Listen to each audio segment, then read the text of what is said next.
हर हर महादेव दोस्तों, आपका स्वागत है मेरे भक्ति यूनिक वर्ल्ड में। और आइए मैं आपको सुनाती हूँ शिव पुराण से कि पंचाक्षर मंत्र की महिमा, उसमें समस्त वाङ्मय की स्थिति, उसकी उपदेश परंपरा, देवी रूपा पंचाक्षरी विद्या का ध्यान, उसके समस्त और व्यस्त अक्षरों के ऋषि, छंद देवता, बीज शक्ति तथा अगन्यास आदि का विचार। देवी बोली, महेश्वर दुर्जय दुर्लंघ एवं कलुषित काली काल में जब सारा संसार धर्म से विमुख हो, पापमय अंधकार से आच्छादित हो जाएगा, वर्ण और आश्रम संबंधी आचार नष्ट हो जाएंगे, धर्म संकट उपस्थित हो जाएगा, सबका अधिकार संदिग्ध, अनिश्चित और विपरीत हो जाएगा। उस समय उपदेश की प्रणाली नष्ट हो जाएगी और गुरु शिष्य की परंपरा भी जाती रहेगी। ऐसी परिस्थिति में आपके भक्त किस उपाय से मुक्त हो सकते हैं? महादेव जी ने कहा, देवी, काली काल के मनुष्य मेरी परम मनोरम पंचाक्षरी विद्या का आश्रय ले भक्ति से भावित चित्त होकर संसार बंधन से मुक्त हो जाते हैं। जो अखतनीय और अचिंतनीय हैं, उन मानसिक, वाचिक और शारीरिक देशों से जो दूषित, कृतघ्न, निर्दय, छली, लोभी और कुटिलचित हैं, वे मनुष्य भी यदि मुझ में मन लगाकर मेरी पंचाक्षरी विद्या का जप करेंगे, उनके लिए वह विद्या ही संसार भय से तारने वाली होगी। देवी, मैंने बारंबार प्रतिज्ञा पूर्वक यह बात कही है कि भूतल पर मेरा पतित हुआ भक्त भी इस पंचाक्षरी विद्या के द्वारा बंधन से मुक्त हो जाता है। देवी बोली, यदि मनुष्य पतित होकर सर्वथा कर्म करने के योग न रह जाए, तो उसके द्वारा किया गया कर्म नरक की ही प्राप्ति कराने वाला होता है। ऐसी दशा में पतित मानव इस विद्या द्वारा कैसे मुक्त हो सकता है? महादेवी जी ने कहा, सुंदरी, तुमने यह बहुत ठीक बात पूछी है। अब इसका उत्तर सुनो। पहले मैंने इस विषय को गोपनीय समझकर अब तक प्रकट नहीं किया था। यदि पतित मनुष्य होमवश अन्य मंत्रों के उच्चारण पूर्वक मेरा पूजन करें, तो वह निसंदेह नरकगामी हो सकता है। किंतु पंचाक्षर मंत्र के लिए ऐसा प्रतिबंध नहीं है। जो केवल जल पीकर और हवा खाकर तप करते हैं तथा दूसरे लोग जो नाना प्रकार के व्रतों द्वारा अपने शरीर को सुखाते हैं, उन्हें इन व्रतों द्वारा मेरे लोक की प्राप्ति नहीं होती, परंतु जो भक्ति पूर्वक पंचाक्षर मंत्र से ही एक बार मेरा पूजन कर लेते हैं, वह भी इस मंत्र के ही प्रताप से मेरे धाम में पहुंच जाता है।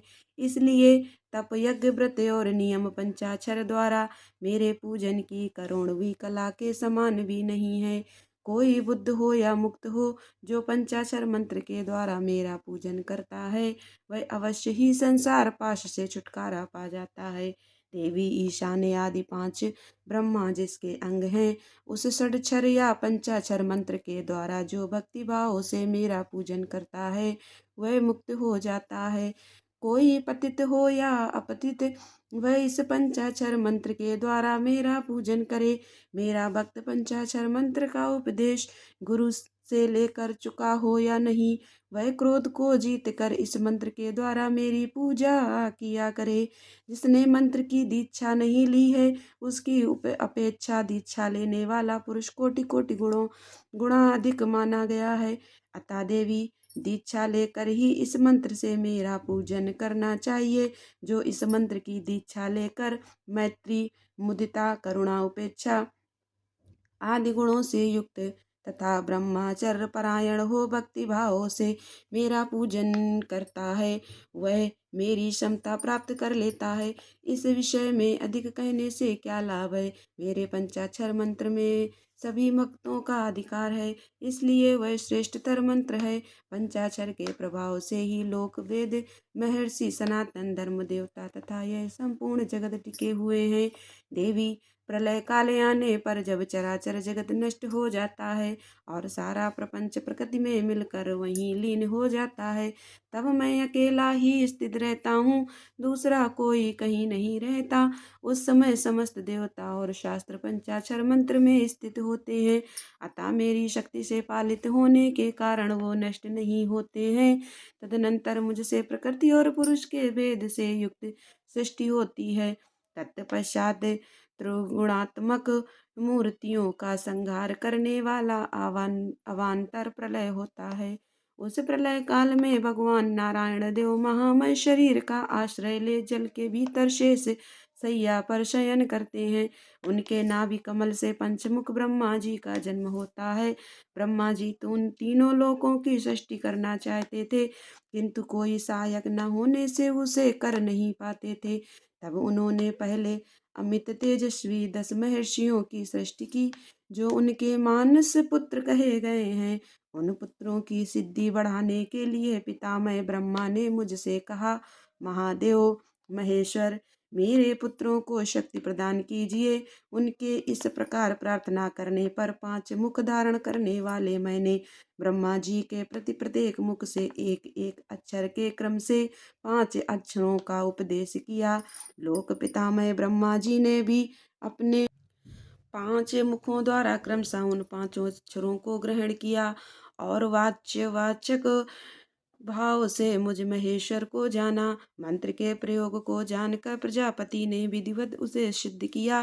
तत्पश्चात उन्होंने अपने पुत्रों को यथावत रूप से उस मंत्र का और उसके अर्थ का भी उपदेश दिया।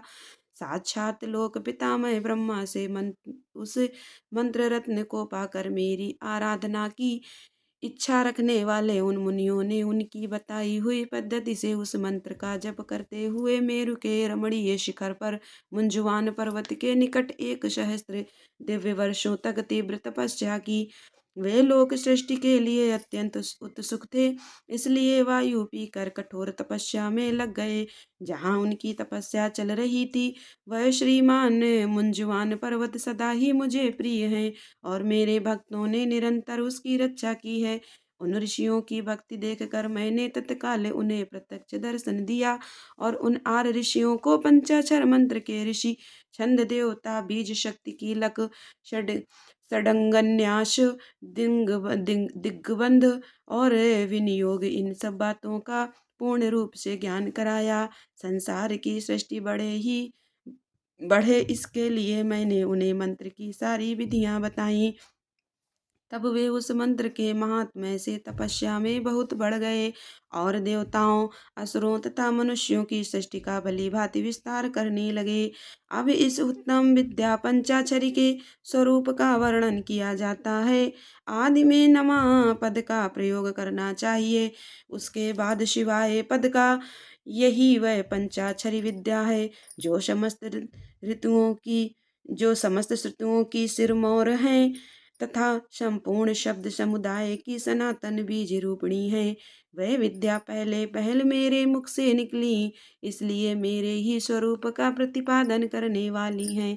इसका एक देवी के रूप में ध्यान करना चाहिए। इस देवी की अंग कांति तपाए हुए सुवर्ण के समान है। इसके पीन पयोधर ऊपर को उठे हुए हैं। ये 4 भुजाओं और 3 नेत्रों से सुशोभित हैं। इसके मस्तक पर बाल चंद्रमा का मुकुट है। 2 हाथों में पद्य और उत्पल हैं, अन्य 2 हाथों में वरद और अभय की मुद्रा है। मुखाकृति सौम्य है। यह समस्त शुभ लक्षणों से संपन्न तथा संपूर्ण आभूषणों से विभूषित हैं। श्वेत कमल के आसन पर विराजमान है। इसके काले काले घुंघराले केश बड़ी शोभा पा रहे हैं। इसके अंगों में 5 प्रकार के वर्ण हैं, जिनकी रश्मियां प्रकाशित हो रही हैं। वे वर्ण हैं पीत, कृष्ण, धूम्र, स्वर्णिम तथा रक्त। इन वर्णों का यदि पृथक पृथक प्रयोग हो तो इन्हें बिंदु और नाद से विभूषित करना चाहिए। बिंदु की आकृति अर्धचंद्र के समान है और नाद की आकृति दीप शिखा के समान। सुमुखी यूं तो इस मंत्र के सभी अक्षर बीज रूप हैं, तथापि उनमें दूसरे अक्षरों को इस मंत्र का बीज समझना चाहिए। दीर्घ स्वरूप पूर्वक जो चौथा वर्ण है उसे कीलक और पांचवें वर्ण को शक्ति समझना चाहिए। इस मंत्र के वामदेव ऋषि हैं और पंक्ति छंद हैं वरानने। मैं शिव ही इस मंत्र का देवता हूँ। वरारोहे गौतम, अत्रि, विश्वामित्र, अंगिरा और भरद्वाज ये नकरा नकारादि वर्णों के क्रमशः ऋषि माने गए हैं। गायत्री, अनुष्टुप, त्रिष्टुप, वृहति और विराट ये क्रमशः पांचों अक्षरों के छंद हैं। इंद्र, रुद्र, विष्णु, ब्रह्मा और स्कंद ये क्रमशः उन अक्षरों के देवता हैं। वरानने मेरे पूर्व आदि चारों दिशाओं के तथा ऊपर के पांचों मुख इन नकारादि अक्षरों के क्रमशः स्थान है। पंचाक्षर मंत्र का पहला अक्षर उदात्त है, दूसरा और चौथा भी उदात्त ही है, पांचवा स्वरित है और तीसरा अक्षर अनुदात्त माना गया है। इस पंचाक्षर मंत्र के मूल विद्या शिव शैव सूत्र तथा पंचाक्षर नाम जाने। शैव शिव संबंधी बीज प्रणव मेरा विशाल हृदय है। नकार सिर कहा गया है, मकार शिखा है, शी कवच है व नेत्र है और यकार अस्त्र है। इन वर्णों के अंत में अंगों के चतुर्थ्यंत रूप के साथ क्रमशः नमः स्वाहा वषट हुम वषट वषट और फट जोड़ने से अंगन्यास होता है। देवी थोड़े से भेद के साथ ये तुम्हारा भी मूल मंत्र है। उस पंचाक्षर मंत्र में जो पांचवा वर्ण या है उसे 12वें स्वर से विभूषित किया जाता है, अर्थात नमः शिवाय के स्थान में नमः शिवाय कहने से यह देवी का मूल मंत्र हो जाता है। अतः साधक को चाहिए कि वह इस मंत्र से मन, वाणी और शरीर के भेद से हम दोनों का पूजन, जप और होम आदि करे। मन आदि के भेद से यह पूजन 3 प्रकार का होता है, मानसिक, वाचिक और शारीरिक। देवी जिसकी जैसी समझ हो, जिसे जितना समय मिल सके, जिसकी जैसी बुद्धि, शक्ति, संपत्ति, उत्साह एवं योग्यता और प्रीति हो, उसके अनुसार वह शास्त्र विधि से जब कभी, जहाँ कहीं अथवा जिस किसी भी साधन द्वारा मेरी पूजा कर सकता है, उसकी की हुई वह पूजा उसे अवश्य मोक्ष की प्राप्ति करा देगी। सुंदरी, मुझ में मन लगाकर जो कुछ क्रम या व्यतिक्रम से किया गया हो वह कल्याणकारी तथा मुझे प्रिय होता है। तथापि जो मेरे भक्त हैं और कर्म करने में अत्यंत विवश असमर्थ नहीं हो गए हैं, उनके लिए सब शास्त्रों में मैंने ही नियम बनाया है, उस नियम का उन्हें पालन करना चाहिए। अब मैं पहले मंत्र की दीक्षा लेने का शुभ विधान बता रहा हूँ, जिसके बिना मंत्र जप निष्फल होता है और जिसके होने से जप कर्म अवश्य सफल होता है। हर हर महादेव दोस्तों।